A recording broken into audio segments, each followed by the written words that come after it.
அற்புதம் நமக்கு போதிக்கிற இன்னொரு காரியம் என்றால், மேசியாவின் விருந்துக்கு அது கர்த்தருடைய ராப்போஜனத்திற்கு இந்த அற்புதம் ஒரு முன்னோடியாக செய்யப்பட்டது. கர்த்தருடைய ராப்போஜனத்திற்கு இந்த அற்புதம் முன்னோடியாக இந்த அற்புதத்திற்கும் ராப்போஜனத்துக்கு என்ன சம்மதம் என்று சொல்லி நாம் நினைக்கலாம். ஆனால் வேத வருடர்களுடைய கருத்து என்னவென்றால், இந்த அற்புதங்கள் 5 அப்பம் 2 மீனை கொண்டு 5000 பேரை போஷித்தலும், சில சிறு மீன்களை கொண்டு 7 அப்பம் சில சிறு மீன்களை கொண்டு 4000 பேரை போஷித்த நிகழ்ச்சிக்கும் கர்த்தருடைய திருவிருந்திற்கும் ராப்போஜனத்திற்கும் ஒரு பெரிய தொடர்பு உண்டு என்று சொல்லி அதை நிரூபிக்கிறார். A foretaste of messianic banquet அல்லது a foretaste of Lord's Supper. கர்த்தருடைய பந்தி அதற்கு பின்னால் தான் ஆரம்பிக்கப்படும். ஆனால் கர்த்தருடைய ராப்போஜனத்தை ஆரம்பிப்பதற்கு முன்னதாக இந்த அற்புதத்தை செய்து இந்த கர்த்தருடைய ராப்போஜனத்திற்கு ஒரு முன்னோடியாக இந்த அற்புதம் செய்யப்பட்டது என்று சொல்கிறார். அதற்கு எடுத்துக்காட்டாக நாம் பார்ப்போமானால், இந்த அற்புதத்திலே பயன்படுத்தக்கூடிய வார்த்தைகளும் கர்த்தருடைய ராப்போஜனத்திலே பயன்படுத்தக்கூடிய வார்த்தைகளும் ஒரே விதமான வார்த்தைகளாக இருக்கிறது.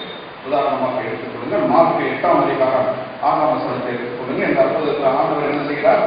மார்க்கு 8:6 அவருக்கு 7 அப்பங்கள் உண்டு என்றார்கள். அப்பொழுது அவர் ஜனங்களை தரையிலே பந்தி இருக்க கட்டளையிட்டு அந்த 7 அப்பங்களையும் என்ன சொல்லப்பட்டிருக்கு? எடுத்து 7 அப்பங்களை எடுத்து ஸ்தோத்திரம் பண்ணி அதை விட்டு அவர் சீஷர்களிடத்தில் கொடுத்தார். என்னென்ன வார்த்தைகள் இருக்கு? அந்த அப்பங்களை எடுத்து ஸ்தோத்திரம் பண்ணி விட்டு அவர்களுக்கு கொடுத்தார். இன்னும் பாருங்க, மார்க்கு 6ஆம் அதிகாரம் 41ஆம் வசனத்துல அது 5 அப்பம் 2 மீன்களை கொண்டு போஷிக்கிற நிகழ்ச்சி. மார்க்கு 6ஆம் அதிகாரம் 41ஆம் வசனம், எடுத்து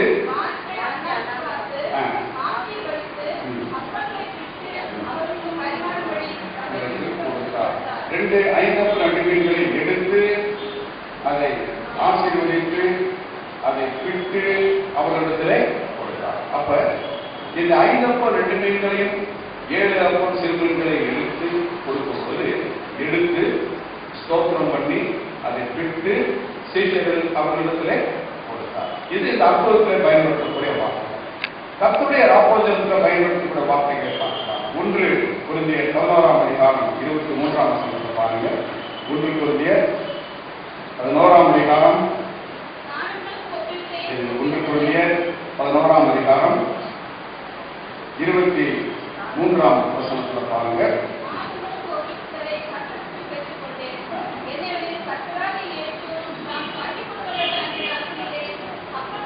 அப்பத்தை எடுத்து ஸ்தோத்திரம் பண்ணி அதை பிட்டு எடுத்து சீக்கிரத்துக்கு கொடுத்தார்.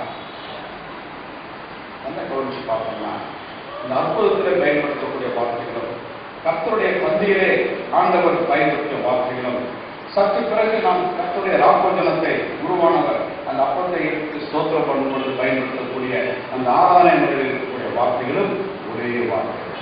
எடுத்து